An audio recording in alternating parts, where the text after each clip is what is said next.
Good afternoon, everyone. Thank you very much for being here. We'll officially call this meeting to order at 1:10. Appreciate everyone being here. The first order of business I'd like to do is call on Ms. Leanne Franklin to please come up and give her invocation. If you'd please join me in a pledge of allegiance, I'd appreciate it. Ms. Franklin. Thank you. Good afternoon. We'll pray first. We appreciate y'all's enthusiasm. Really nice. If you, I thought y'all were standing for me. I was enjoying that moment. I've lost control. We haven't even started this meeting. Leanne, go right ahead.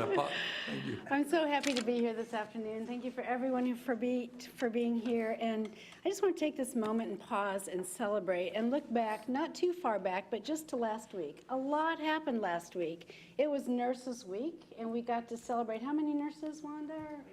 2,400 nurses who give their absolute best every day and every night, and the chance to celebrate them and to see how leadership celebrates our nurses. Such a privilege, so well done. Last week we also got to unveil the new Oncology and Infusion Center and see all the joy, the hope, the promise of this state-of-the-art facility that it's going to just do so much for our community. And in the midst of all this, we had Code Yellow. So we were seeing more patients than ever before, and here's what happened. Everybody was at their absolute best. Didn't miss a beat. Every patient, every family member, no matter where they were within the network, they saw us at our best. And so I just am filled with so much gratitude and so many thanks for how everybody comes together, because when the pressure's on, when it's harder than the hard, then we just do what we need to do, and we do it with grace and with so much compassion and care, because it's who we are and it's what we do. So thank you to everyone in this room who helps that to happen. With that, let us pray. We come together knowing that it's not going to get easier, that the storms are going to keep coming, that the yellows are going to still being coded here, and that we're going to continue to see more and more need. But that's okay, because we have this infrastructure in place that lets us deliver every single time. So we ask that you continue to give us every single thing we need to respond with grace and care and compassion, to anticipate needs, to plan for needs, so that we can every single time be our best for our patients, our families, and for all the communities we serve. Thank you for everyone in this room and the part that each plays in helping us to continue to be great. All this we pray in your holy name. Amen. Amen. That's our dental center.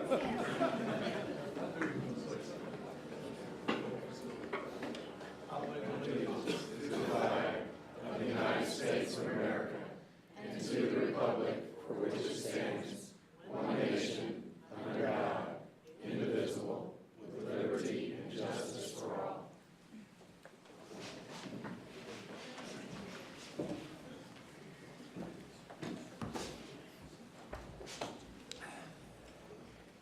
I've been advised there are no citizens to address the board today, and so we will move along to item number 4, which is the copy of the minutes of the April 11th meeting, which had been forwarded previously.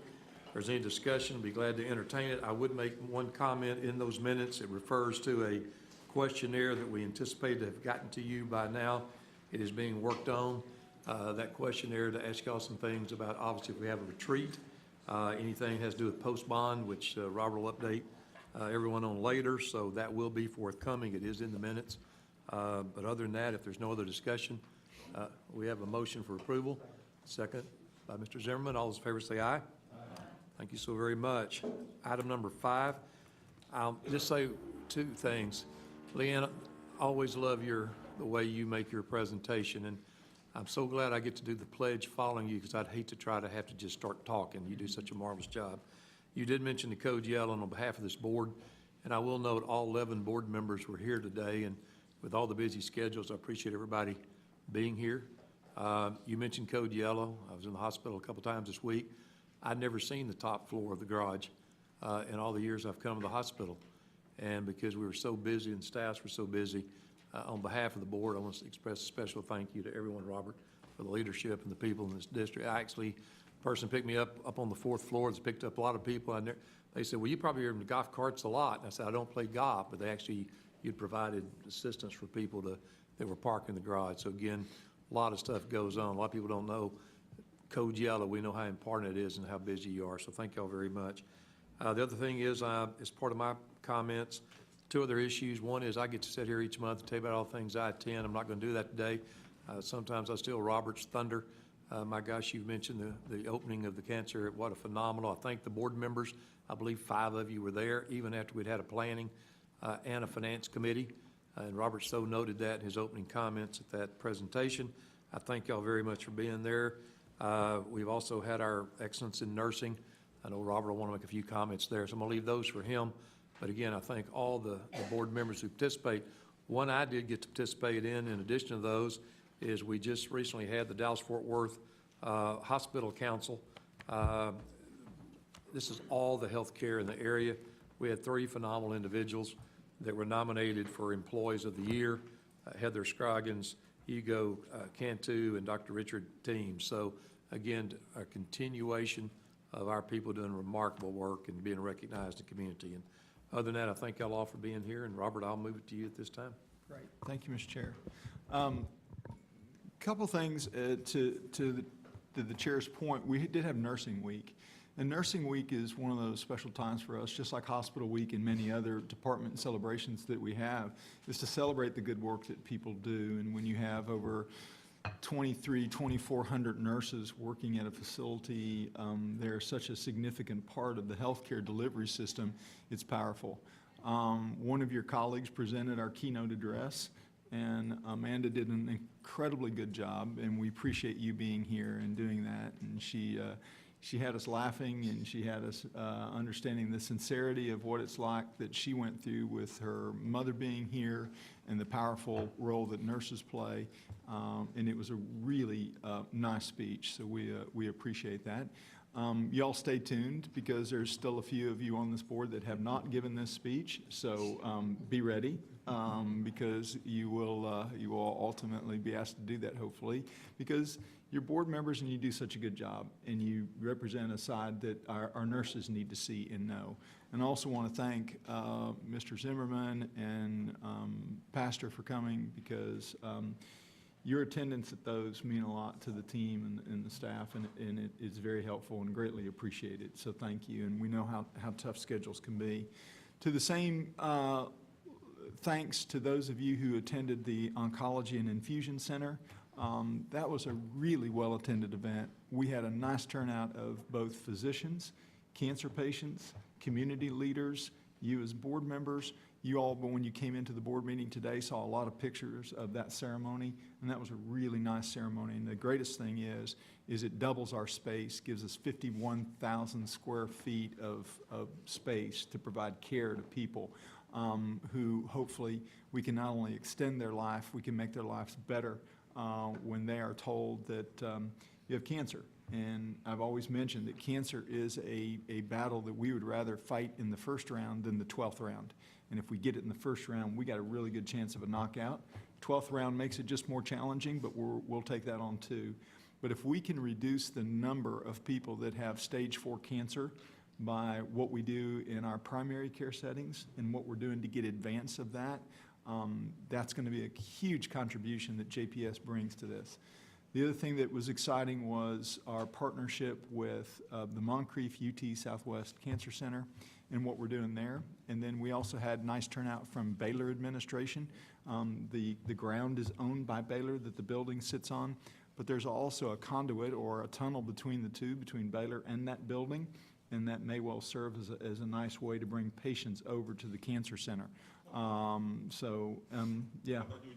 No, there is an actual tunnel. There's an actual tunnel between the two, and myself and the CEO, Mike Sanborn, have talked a lot about a partnership that we hope to develop with Baylor All Saints, Scott and White, to try to figure out how to provide care and services, because the people that we have in that building and the equipment that we have in that building are state-of-the-art in both categories. So I'm looking forward to the continued growth of that, and very appreciative that this board gave us as staff the direction to do that. In my contribution to Pastor Emerson and a few others of you, this will be the best that I have as a Christmas gift to you. This is an org chart. Now, I will tell you that this org chart is organic in its nature. So what you see today could be a boxed move tomorrow. But this is let's call it an org chart in time. But just to give you all an idea of what we have and how we're sort of moving things with Dr. Hochberg's role and some of the changes that we've made, I wanted to give you all that. You can comment on if you want, but I want you to get some time to look through it, think through it, any comments that you have. We also have an org chart that we can take deeper as well, and we can go down into executive director level and director level, but I wanted you to have that available to you as well. As Leanne mentioned in her prayer regarding Code Yellow, it's been a challenging last week with the amount of people that came in to JPS, the amount of people that were coming both from our clinic side and to our emergency department side. The press reports and what our communications team did to alert people to the Code Yellow, I think was fantastic. But I think what y'all need to also realize was the cooperation that we got from the area hospitals. What we got from HCA and what we got from Baylor and THR and Methodist Mansfield was pretty unbelievable support. I called each one of the CEOs, and every one of them said, let us try to figure out how we can help JPS. And I was not only honored by that, it was a huge help to deal with not only a stressful situation, but at some point you get into safety issues when you have that large of a load coming through your emergency department. And that's very, very difficult. And so I appreciate the area hospitals helping out. The other thing is I do want to always thank the voters for passing the bond, but I also want to thank for the bond passage to the fact that we always have a larger audience at our board meetings now, thanks to the passage of the bond. So thank you all for your great interest in JPS. We appreciate it immensely.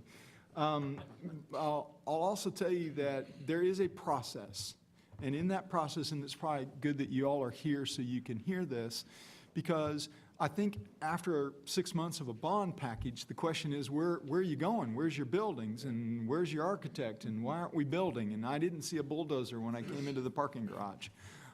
There are 2 skid steers out, but it's not quite a bulldozer. And I think what we need to do, and what we've tried to do by putting a committee in place, and it's an ad hoc committee, it's not a sophisticated committee, but it is an attempt to create a first look for this board and the Commissioners Court. So we asked Judge Whitley and Commissioner Brooks, and we've asked G.K. Manius to work with Mr. Petty and I from the Planning Committee standpoint to begin to look at some of the very preliminary aspects of this, and that is, should we have an RFP similar to what they've done in other counties in the nation to look at how they structure the go forward with a bond package? Because as I mentioned to y'all, if we just build buildings, we will make a huge mistake.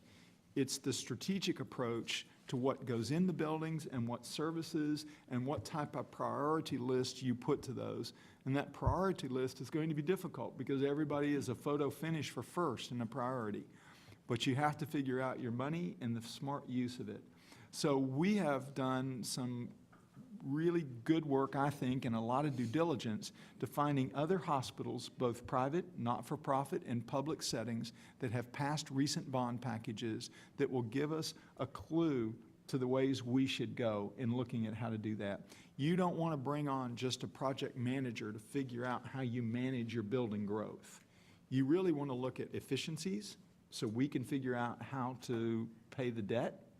You want to look at a priority basis to make sure that those buildings are being put in the right place. For example, you don't want to just put if the Blue Ribbon Committee calls for 4 clinics, you don't want to just put a clinic out there. You might want to put a clinic where you have your epicenter of geriatric care and have that focused on geriatrics care. Those kind of things are smart decisions for JPS. So I know that some of you in the audience may be saying, where are you and where are you going? It's not only pragmatic, it's methodical, so that we're not in 1919 and 1920 the laughing stock for 30 years. And they go, why did those people do that? What a dumb decision, because you're not going to get bond packages that are going to pass every other year. So we got to be smart about how we spend the tax dollars' money, and we got to report to the community how well we're doing. So that committee is in place to do that and go through that process. So I wanted to at least let y'all know that being the case. But before you go farther, can I ask a question? You bet. Where will the, we know we had the Boca Powell plan, and I forget the other company, the Blue Cottage. Blue Cottage. Yes, sir. And I know the Blue Ribbon Committee had recommendations.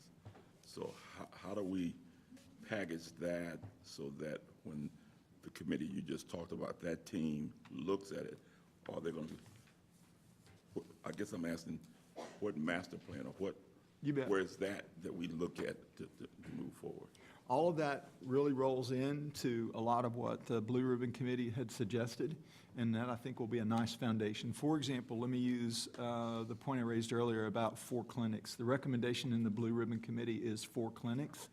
So I think we should ask, is 4 the right number? And making sure that that is. And then not only that, but where should those 4 clinics be and what services should be provided in those 4 clinics? So the Blue Ribbon Committee, I think, really sets a good foundation for us, and that will be a working off document for us to begin to look at.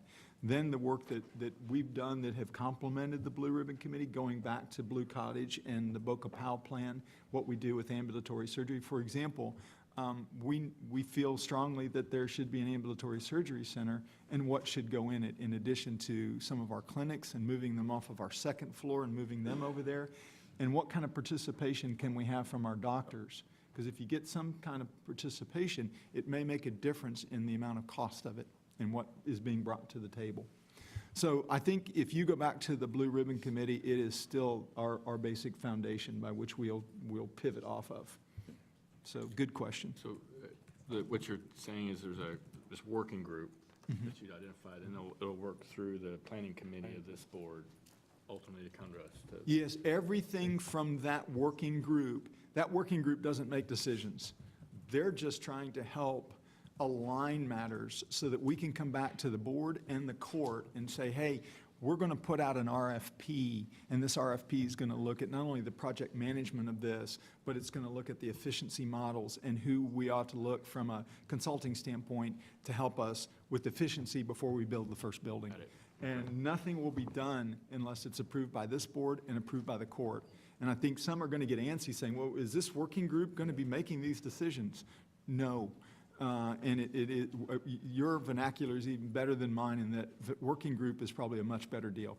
And that is, every one of those issues you can't really bring back to this board because I think we'll paralyze the board. Yeah. Same thing with the court. But if we can begin to streamline that and come up with a document that might be an RFP, then we take it back to this board for its approval, and then it would go the same process in the court. And both groups are getting the same communication. Yes, both groups are getting the same. Us having a meeting, they having a meeting, us have, this way both groups, both the court and the board's getting the communication back to them. Right. And Trent, thank you for serving. You've served on a lot, but thank you again for serving on this.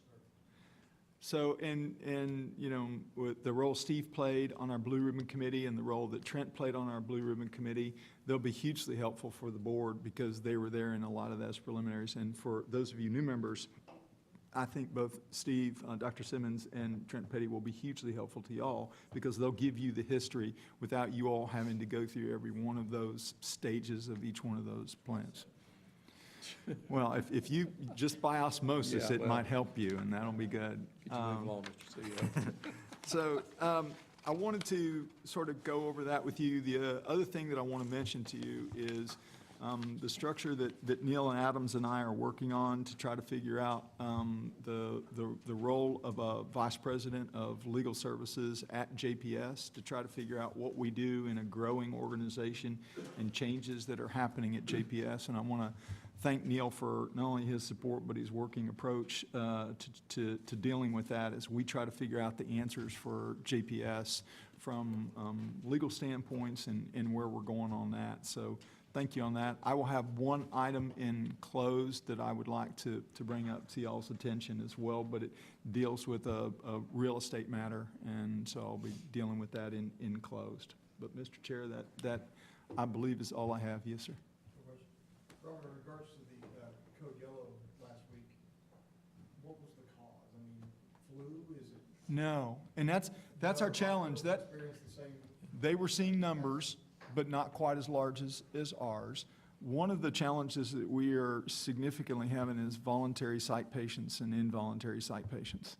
Part of that may be the time, part of that may be Sundance facility closing down and having a private facility close down and having more patients here. It may be that the police and law enforcement agencies, the complement to JPS might see us as being very efficient, and we get a larger supply of those patient base. But we got to a point where it was a challenge. That, Mr. Fisher, is our biggest challenge, in that we're scratching our heads trying to figure out why on Tuesday did we get 425 patients in our emergency room, and then why did we on Monday have half that? And the challenging case, as Chet knows from the ED side, is the amount of people that have a suicidal ideation and the one-on-one care that we need to provide to those individuals. And when you take a nurse off of one area and have them in a room with somebody who's in that delicate state, what that does to your staffing needs elsewhere. And that was our problem. There is not an answer to it. And problem is, we don't have any. We get the problem, and we've got to come up with the answer. So we asked our colleagues to help. And we are now going to continue to have meetings with the EPAB board, and we've already had meetings with the ground transport ambulance services to try to figure out the best equity for making sure patients are spread adequately throughout the county so that there's not one burden. Because if any one of the emergency rooms in Tarrant County were to close down, the effects it would have on everybody else would be devastating. That goes for us and anything we would do. And other counties deal with this in different ways. They have different procedures and guidelines. A lot of counties go on a divert process that we don't do here in Tarrant County, and we're not suggesting that we do that. We're all responsible. We think we can work it out as a group. Great question. Any other comments for Robert? Yeah, Robert, thank you very much. You mentioned ED, and Dr. Schrader will take us to item number 7, a report from the Medical Executive Staff Committee. Dr. Schrader. Thank you, Mr. Chair. I just have one matter of business to bring to the board. In your packet's a delineation of privileges for our ophthalmology providers under the Department of Surgery. The main change in the privilege is that corneal transplants have been moved under core privileges, as that is now become a core training component of the residency program. So that was really the main issue we needed to clean up. And so with that, I'd entertain the consideration. Any questions, Dr. Schrader?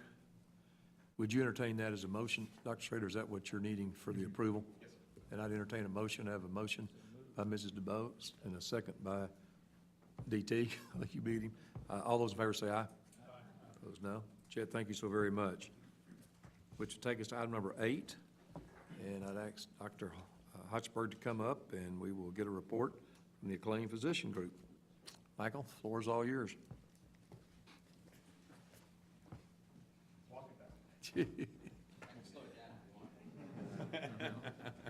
Chet, you really made him move back there in the back. I know what you did. I can do a really good New York saunter in case anybody wants it. Floor is all yours, Michael. A few handful of updates. Next week, we have Greeley coming out to do some coaching and mentoring for our medical directors and our future leaders. This is really to begin to provide them the appropriate level and skill sets to manage their staff, manage their providers, to understand how to have difficult conversations with providers, when they may not be performing the duties they should or shouldn't be doing. So this was the culmination of about 4 to 5 month program and discussion we had with Greeley in developing job descriptions and responsibilities and core elements of service that we want our medical directors, and again, as we go through succession planning, identifying those future leaders within our physician group as well. Along those same lines, our acclaimed physician board is working on developing a provider evaluation tool.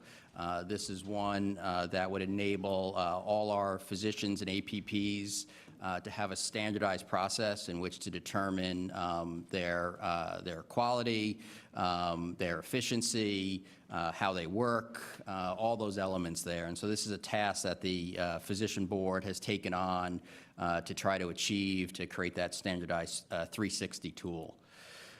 Lastly, we have successfully completed our recruitment of our Director of Provider Recruitment and Compensation Planning. This is really to be a position that is not only geared towards the recruitment aspects of things, but also to review retention strategies, to also be partnering with Dr. Elliott in academic affairs to best understand how to retain our residents, as well as to work with Wanda in understanding how to retain our nurses who transition over to APPs, and also ultimately to be heavily involved in strategic planning in and around compensation, certainly as we begin to look at the next iteration of our compensation plan, particularly with a very strong focus on quality outcomes. Any questions for Dr. Hollridge? Anything else from the chair? Michael, it sounds like you covered everything. Great. Thank you so very much. Thank you. Which will now take us down to our committee reports. And of course, they obviously don't fall just because of the first, but we'll call on Mr. Steve Montgomery, Chair of Finance. Steve? Mr. Chairman, we had a finance committee on April 25th. Very, very well-run committee hearing. Probably Yes. the best in the history of JPS. I was there, and we spent. Pretty Yeah, I was dynamic. there, and we spent more time talking about how great a meeting it was. Well, than presenting you know, it. The fact that you have to tell us Yes, is a moving right sign. along. Could be there, so Yes. I want to make sure they heard it. There were So, but several it was, Yeah. oh, it's not about me. It's not about me. Yes, if you'd have been there. But no, I am the You were chair. there. So it was actually a very good meeting. We got the March financials presented by Ms. Clark, and we also passed several contracts for your consideration and consent. We also renewed, or we're recommending to the board that we renew our relationship with our foundation, the agreement we have there. And Ms. Clark is here to address our financials. Thank you, Mr. Chairman. Good afternoon. Thank you.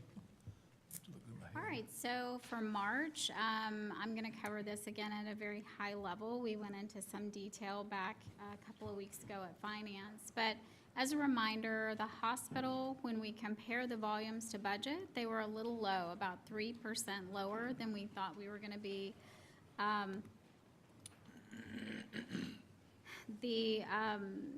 The revenue was actually down about $3 million.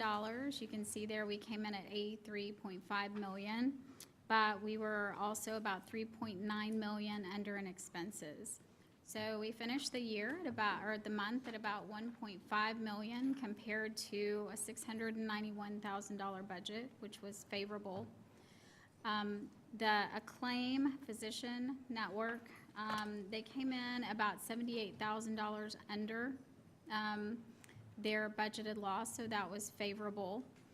And when we look at the year-to-date, you can see the medical center is about $6.1 million ahead of their budget with an income from operations of $10 million. The Acclaim Physician Group is actually about $1.8 million ahead of their budget for the year. And if you go to the very right column, you can see that a consolidated basis, we're actually breaking even at about $354,000, which is much ahead of our budget, which was a loss of $7.9.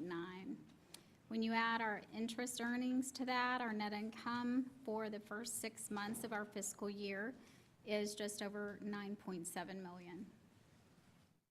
Are there any questions? Okay, thank you. And this is this is mid-year, right? This is 6 months. Yes. This is mid-year, Yep. 6 months. Any questions for Sharon? Sharon, thank you very much. Thank you. Mr. Chairman, do you have anything else to add at this time? But thanks for asking. Yeah. We will then pass finance. We will head now for, excuse me, go ahead, Ralph.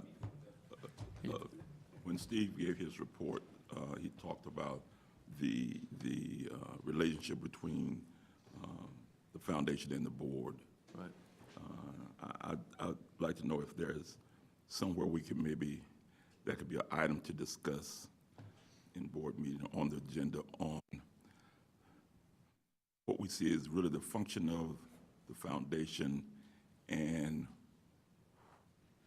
funding request. I don't know a better term, but okay. And I can talk further later, but I just want to kind of wash that out just as a protection for the board. Be glad to do that. In fact, as you know, the foundation report rolls up through, is consolidated through the hospital district, and we've got a complete budget for that. We'll make a special note to do that, Ralph. It's a good point. And DT still serves as our liaison between this board and the foundation board also. So he is our representative on that board. So we will certainly note that and do that. Which brings us now to governance. Mr. Fisher? Thank you, Mr. Chairman. The very lovely members of the governance committee, with the exception of Dr. Weber, and talented members, no exception to Dr. Weber, met on the 25th of April. For your consideration today in the consent agenda is three procedures, IM 100 and then the archival of IM 200 and 300. Basically, in the board portal, you'll notice 2 and 300 were morphed into 100 and gives our IT staff a little bit more flexibility with an incoming threat and gives them some more immediacy versus coming back to the board. So, nothing further. Any questions for Chairman Fisher? If not, thank you very much, Roger. Which brings us now to quality, to Dr. Weber. And that meeting was on May the 2nd. As I said, we had that meeting, and then we had planning, and then we had the opening. So it was a busy day. So all yours, Chuck. At the committee, there were no policies to be reviewed this occasion. There were 2 presentations. One was the patient experience update, and that came from Laura Burnside, who's the Senior Vice President, Chief Experience Officer / Strategy. And I'll come back to that one in a second. And then the PS 190 update was from Dr. Rob Stevenson, who's the Vice President and Chief Quality Officer. Both presentations were good, informative, but at Ralph's suggestion, and I agree with this, was both of these are a little complicated and a little bit hard to understand if you don't sort of live it fairly frequently. So what I was thinking about doing was maybe starting a quality meeting of maybe a half hour early, serve lunch, but have the focus just on these 2 things, just for everybody's education. Because I firmly believe that quality from everybody is what drives finances. Sharon will disagree with me. But it's the essence of what we do as physicians, nurses, et cetera, et cetera. So that's it for me. We will so advise, Chuck had mentioned that earlier, and I think that's a great idea. And if it takes more than 30 minutes, we can always have another one later. Yep. But we think we'll do that the next quality meeting is what you're, and we'll make sure, Suzanne, that we advise and prepare for that and get notice out. So is there any other questions for Dr. Weber? Will there be cookies? I'll let the chairman of that committee determine that. The way you talked about me, probably so. I said you were talented. You know, I commented earlier about how nice it was to have all 11 of you here. I seem to have more trouble with all 11 of you here. Moving right along to planning, item number D, I will call on Mr. Petty. Trent? Lowly and humble as we are. did meet. Only to aspire to the greatness of Good. finance someday. Yes. Our committee, Eat today. we did have one fun item that I want to report on it that you all will be seeing soon after it goes to finance, and that is to render an opinion on moving forward the Architectural Services Committee for the campus element of the Ambulatory Service Center. So that's a neat project that's been part of Blue Cottage, part of Boca Powell, part of everything we've been working on for the past decade. And it's nice to see that thing now moving to the point that we can actually look at it in the context of this campus and what it's ultimately going to be. And we're not ready to build it yet, but we are taking the first step. So we're happy to push that on to finance and ultimately back to the board. That's all I have, Mr. Chair. Any other questions for Chairman Petty? It was nice to see. Well, process. Moving right along, but it was, you're right, Trent, it's great to see all those, and Ralph, you brought it up earlier about the Boca Pals and the Blue Cottage and, trips and a lot of things that went in long before the Citizens Blue Ribbon. It's nice to finally see all of, piece of this, piece of that, but it's all coming together now, the framework. So anyway, comments from them. Takes us down to item number 10. We will consider for approval, the item number A, approval of the Second Amendment to the Professional Services Contract. Mr. Whitman? That'll actually be You- Okay, all righty. the balance of your time. Yeah. Welcome back, Michael. We'll get you a chair closer next month. Yeah. So I asked for consideration and approval of our annual professional services agreement between JPS and Acclaim. This represents those services for various medical directorships, chair, call agreements. The only material change is the addition of approximately $4 million relative to correctional medicine and dental services, which now are under the Acclaim umbrella. It is essentially a movement of those services over from the hospital budget to the Acclaim budget. Reverend Emerson.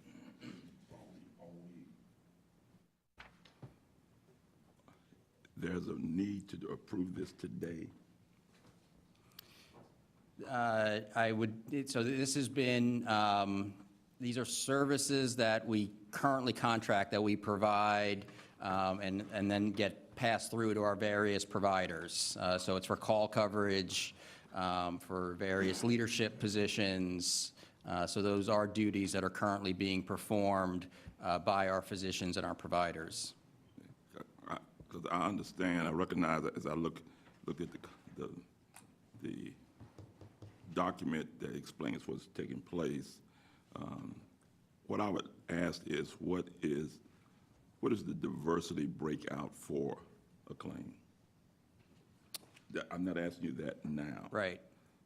But I would like to see that. Sure. Also, for the edification of you board members, this went through the executive committee of Acclaim. Your question is a good question, and we'll definitely deal with that.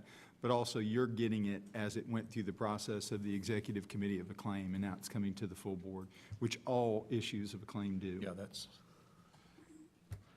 Okay, let me explain. The reason I ask that is because I'm a broken record right now. Because I keep saying that we check blocks we shouldn't check. And on the diversity area, we check goods and services obtained on this contract are part of an excluded category, okay? But I submit that it addresses the diversity breakout for JPS. And I think that block needs to be checked, and that it shows, so to show as a part of what the diversity is at the hospital. And sometimes I'm concerned that we just do stuff out of habit. Absolutely. We'll get that to you. And look, I'm a big believer that your staff, your physicians need to also represent the patient population that you serve, simply from the very fact of, you understand those cultural differences. You even understand your diet relative to culture. So we can definitely get you those numbers and results. And I think, Pastor, to your point, it will actually help us. And your suggestion is one It puts better statistics behind JPS because we're probably routinely not clicking boxes or clicking boxes we shouldn't, and it would add to the bottom line of our diversity effort, and we're not telling a true, full story. Right. So to your point, it should mirror our patient base, but to the pastor's point, it will show what JPS is doing. In some categories, we probably don't display that as well. Yeah. Thank you, Pastor. Yeah, I think the point's well made, Ralph, thank you. Procedurally, does that then go back to governance as a recommendation for an amendment to policy and procedure? Well, it actually should have been filled out as part of the form. I think Ralph's contention is. We're not filling the form We're out not right, filling the not that the form out form's right. not there. The policy and procedures probably would have corrected that. I think here it went through claim. Claim, yeah. They should have added that to it. Yes, I sir. believe that when we go back and look at that, diversity group was looking at that form, and maybe that should be the one that looks at that, because a part of that was they went with some state that they used that form. So maybe that is the body that need to go back and look to see what we should and should not have, because we'd asked some other questions about, are we penalizing ourselves by having 25% overall in some areas we need to? So I believe that question, all of this should go back through diversity. I think I see Michelle and them, y'all were Michelle's working back on there in that. the back, yes. I totally agree. I think you're right, and I agree with it. I'm just Right. saying that procedurally, I think the current policies and procedures exempt that as a They are. They are excluded, and Yes. it goes through an HR, send it back to yeah. diversity and then ultimately governance. That's So correct. we get the policy amended and bring it back so we can fix it. Correct. Okay. Point made. We can do I'd that. like to recommend we approve Michael's presentation, with due respect that Had nothing to And do I'm with not, what we and asking. I wasn't putting it on the floor Yeah, no. No, to no. disapprove. It's just that, if anything, check both boxes. It's an excluded class, but also it meets our 25%. Okay, so. Which I think is going to better reflect, I think the point's well made. I think it's going to better reflect when a claim presents those numbers. So I think it's a win-win. I think probably when it went through, it was looked at more from financial standpoint as you were moving from one side to the other. But I think the diversity issue is well made, Rep. We'll go back through diversity and we'll make sure Trinity goes back in governance, make sure it's in adherence with policy. There being no other discussion in reference to that, do we have a motion as it sits? You have a motion? I'm gonna second his All right, motion. Got a motion by Dr. Weber, second by Reverend Emerson. All those in favor say aye. Aye. Opposed, no. Michael, thank you very much. Thank you. Appreciate it, thank you. Item number B is approval and ratification of Mr. Early as president of the Tarrant County Outside Medical Service between the Tarrant County Hospital District and JPS Health. Mason Springs is Zelia here, I don't. Yeah, Z is There she here. is, she's behind the podium back there. Dr. Balker, come on up. Good afternoon.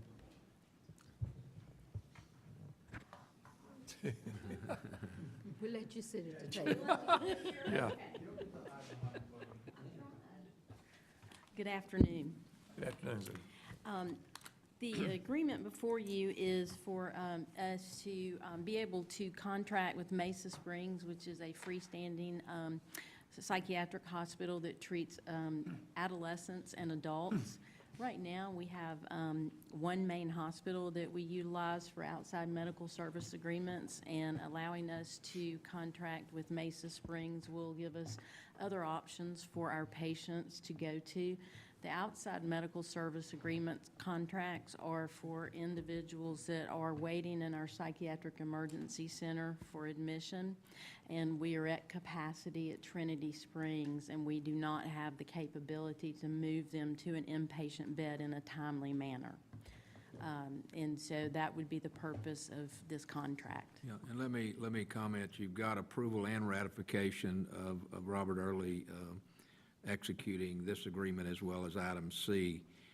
Part of this is related to the Code Yellow, which Yes. led to the overcrowding.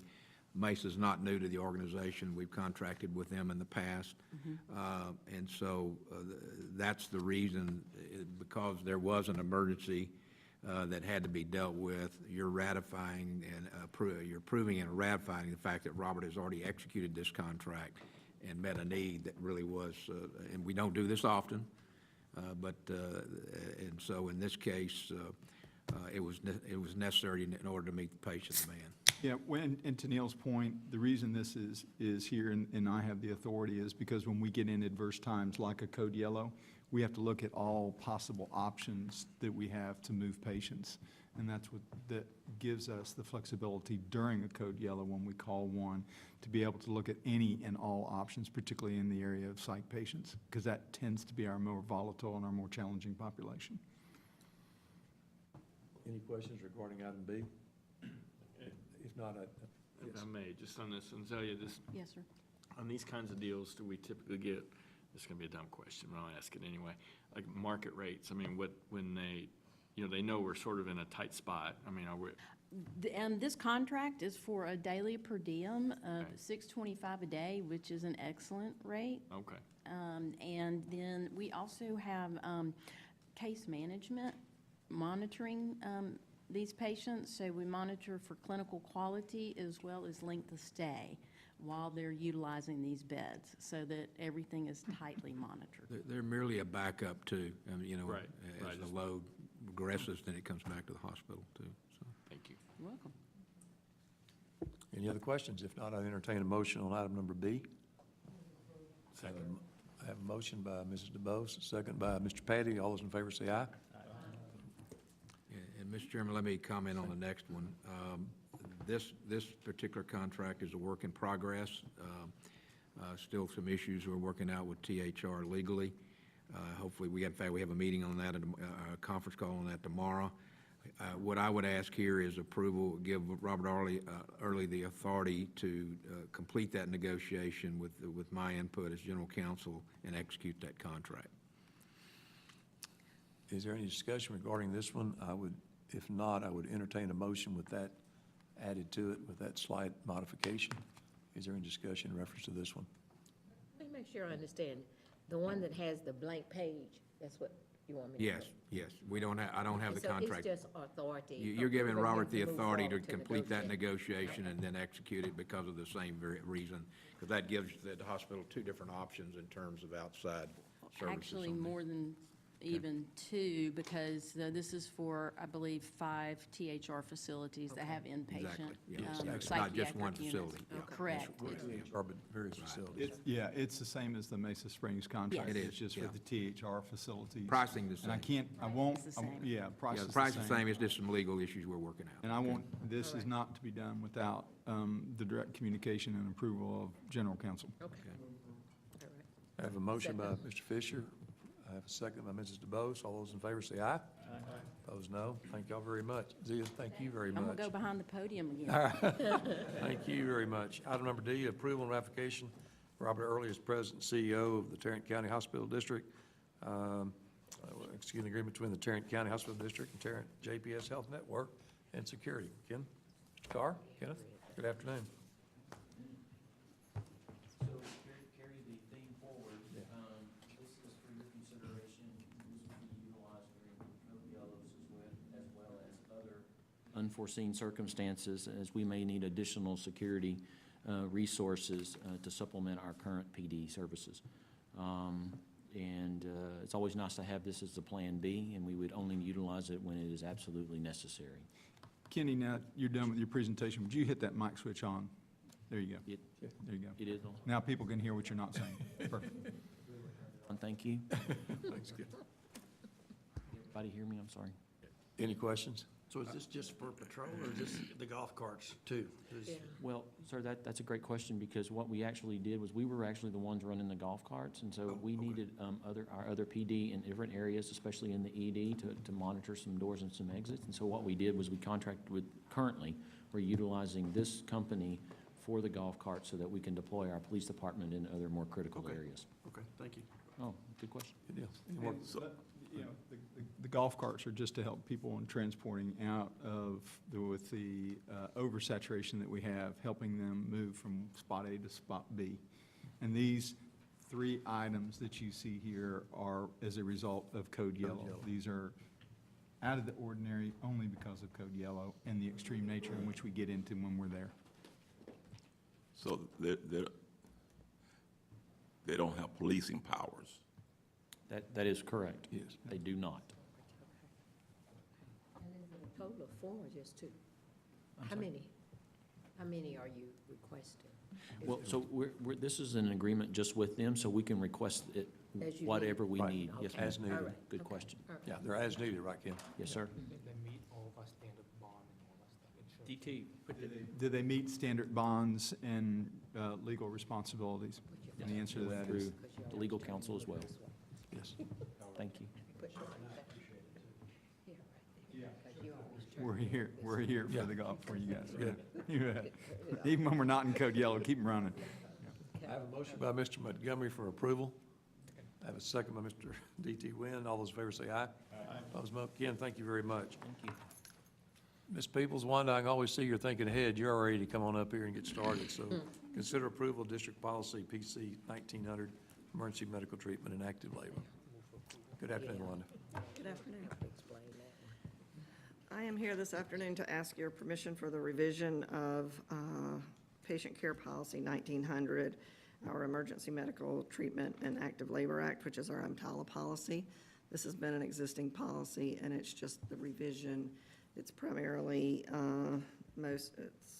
semantics, just capitalizations, grammatical changes, no real changes to the policy. And you also have for your information, but not approval, the administrative regular policy, PC 1901. Yeah, Any questions? move approval. I have a motion by Mrs. DeBose, second by Reverend Emerson. All those in favor say aye. Aye. Opposed, no. Thank you very much. Wanda, thank you very much. Which would now bring us to item number 11, which is the consent agenda, which has been provided. Yes. Before you go to the consent agenda, Yes. I just have a question on the items we just approved on the security and Mesa Springs. Because I know we addressed, those items were present because Code Yellow put us in a situation. So by approving this, does this now allow us, when another situation arises, we don't have to come back to, staff doesn't have to come back to the board to get reapproval? Not on contracts. Contracts, if you're trying to address an issue through an outside vendor, and you have to contract with them, and we have the same issue as like Mason, that the policy doesn't eliminate that necessity. Does that answer your question? Yeah, I was just trying to save us some work. But it would- Nice try. but Nice no. try, Ralph, but it would have to come back through. But good point. Again, back on consent agenda, there being no other questions prior to consent. Are there any questions regarding consent? I know they've all been provided previously. There being no discussion, I have a motion by Reverend Emerson for approval, second by Dr. Weber. All those in favor say aye. Those opposed, no. Thank you very much. It passes, which takes us down to item number 12, as legal counsel. Mr. Adams. The only issue I have is our normal report, contracts that were under 500,000, posted on your portal. The list was 36 for the month of March. Okay. And we'll take care of legal, which would take us down to close. You heard Mr. Early mention he has an item for closed. We also will have to consider some privileges. There being no other discussion at this time, we will take about a 10-minute recess and then reconvene in closed session. Let's go Before ahead. we do, Mr. Chair, for the purposes of our guests, you all stay as long as you want. You can stay here the rest of the day. But when we come back from closed, there won't be anything in closed that we'll need approval for or any other items. So if you want to come back to hear the gavel crack, you can do that, but I want to be kind to y'all and let you know that there isn't anything else after this, but we'd be happy to see your smiling faces. So y'all stay if you want. Robert, with this.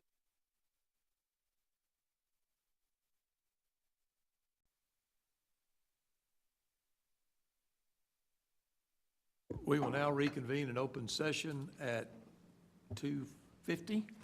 Thank y'all very much, and I think the first item of business, Dr. Schrader?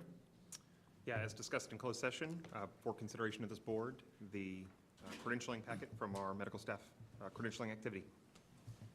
I recommend that you approve the proposal as stated by Dr. Schrader. I have a motion by Dr. Weber, a second by Mr. Zimmerman. All those in favor say aye. Aye. Opposed, no. Thank you very much. Is there any other business to come before the board? There being none, we stand adjourned. Thank you.